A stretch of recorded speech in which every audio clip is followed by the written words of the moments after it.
এটা ততক্ষণ ঠান্ডা হতে থাক। কড়াইয়ের মধ্যে সরিষার তেল দিয়ে দেবো, গরম মশলাটা দিয়ে দেবো,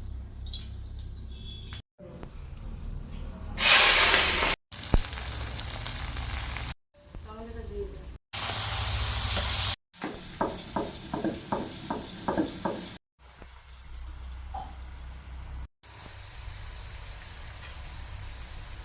চিনিটা দিয়ে দেবো। মশলা আলো ভাঙা করে নিয়েছি।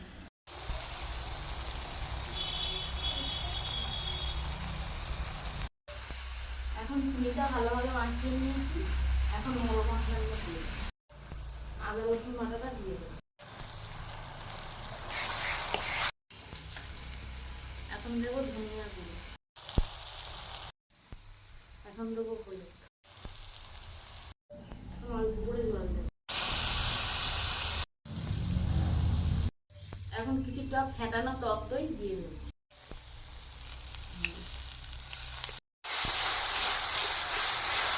আমার রেডি হয়ে গিয়েছে। এখন সব মাংসগুলো দিয়ে দেবো।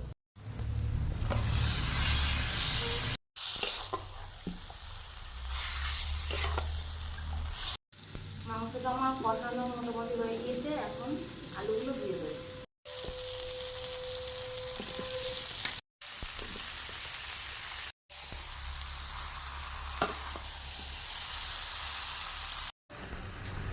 এখন 1 চামচ লঙ্কা গুঁড়ো দিয়ে দেবো।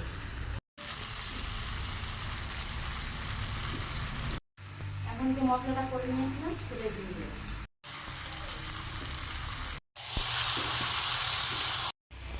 এখন মাংসটা কষানো হয়ে গিয়েছে। এখন গরম জল দিয়ে দেবো।